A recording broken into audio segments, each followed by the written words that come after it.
phai màu. Có ánh mắt nào tìm nhau trong ngại ngần, để rồi ta yêu nhau từ đây.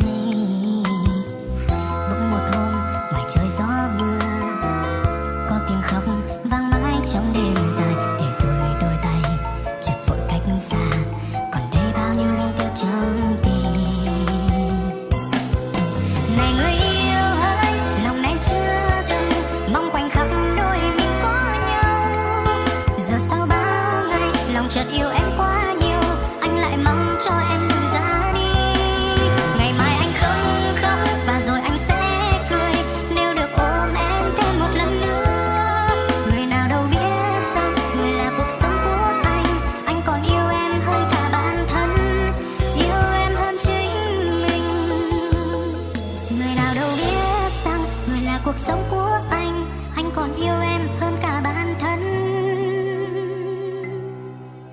yêu em hơn chính mình.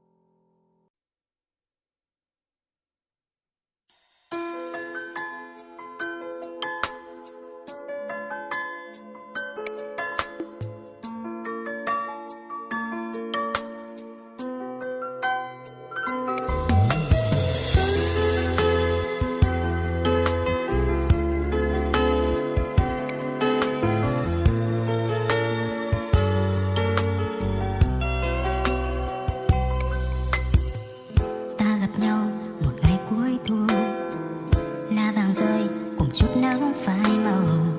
Có ánh mắt nào tìm nhau trong ngại ngần, để rồi ta yêu nhau từ đây.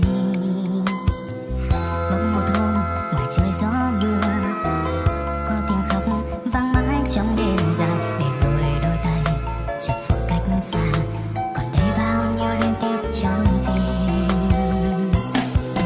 Này người yêu ơi, lòng này chưa từng mong khoảnh khắc đôi mình có nhau. Giờ sau bao ngày lòng chợt yêu em quá nhiều, anh lại mong cho em đừng ra đi. Ngày mai anh không khóc và rồi anh sẽ cười, nếu được ôm em thêm một lần nữa.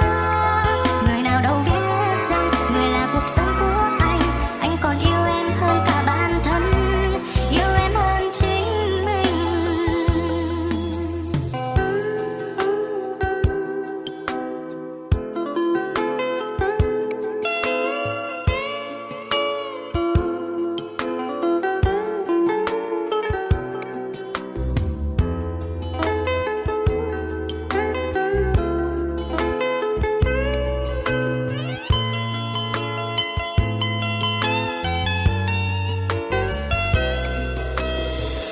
Ta gặp nhau một ngày cuối thu, lá vàng rơi cùng chút nắng phai màu. Có ánh mắt nào